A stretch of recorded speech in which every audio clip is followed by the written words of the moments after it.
और वहीं सोनिया गांधी की अध्यक्षता में विपक्षी दलों की बैठक में केंद्र के खिलाफ भी रणनीति बनाए जाने पर चर्चा की जाएगी। ऐसे में क्या सरकार पर इसका फर्क पड़ेगा? इन्हीं तमाम मुद्दों पर बीजेपी के राष्ट्रीय महासचिव तरुण चुग से हमारी संवाददाता ममता चतुर्वेदी ने खास बातचीत की है।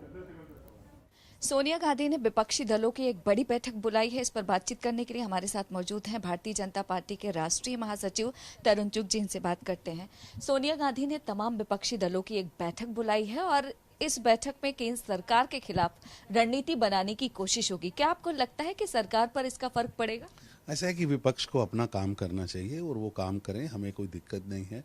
सदन सबसे बड़ा प्लेटफॉर्म रहता है जहां आप जिन मुद्दों पर अपनी बातचीत रखना चाहती हैं, जिन पर आपको लगता है कि आपका दृष्टिकोण और सरकार का दृष्टिकोण अलग है, उन्हें उठाना चाहिए। यही स्वस्थ लोकतंत्र की प्रक्रिया है। लेकिन आप लोकतंत्र का सबसे बड़ा मंदिर वहाँ हाथों-पाई, गला दबाना, औरतों को धक्के देना और समय को बर्बाद करने का प्रयास करना, केवल वो आप दुनिया की सबसे बड़ी, भारत की सबसे पवित्र पंचायत का नहीं, देश के 135 करोड़ लोगों का अपमान कर रहे हैं। सोनिया गांधी की इस बैठक में पश्चिम बंगाल के मुख्यमंत्री ममता बनर्जी शामिल होंगी, महाराष्ट्र से उद्धव ठाकरे, शरद पवार, तमाम लोग शामिल होंगे। लेकिन इस बैठक में सबसे महत्वपूर्ण है पश्चिम बंगाल के मुख्यमंत्री ममता बनर्जी का बयान, जिन्होंने ये कहा है कि पश्चिम बंगाल को बदनाम करने की कोशिश की जा रही है। इसको लेकर वो इस बैठक में चर्चा करेंगे। ठीक है, अगर मान लीजिए मंथन करती हैं श्रीमती सोनिया गांधी और ममता बनर्जी खेला होबे की संस्कृति का, क्योंकि बंगाल की पवित्र शालीन कल्चर से भरी हुई, राष्ट्र प्रेम से भरी हुई, वंदे मातरम गाने वाले, रविंद्रनाथ टैगोर के गीत गाने वाली धरती को खेला होबे की संस्कृति में ममता बनर्जी ने बदला था।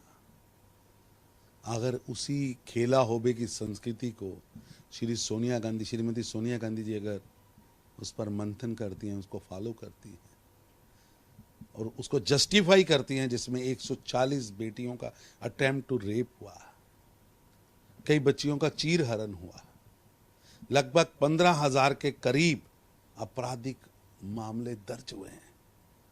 हाई कोर्ट ने उन सबको सुनकर इतने सख्त ऑर्डर जारी किए हैं कि जंगल की आग की तरह पोस्ट वायलेंस हुई। वहां घर के घर तबाह कर दिए गए, गांव के गांव उजाड़ दिए गए।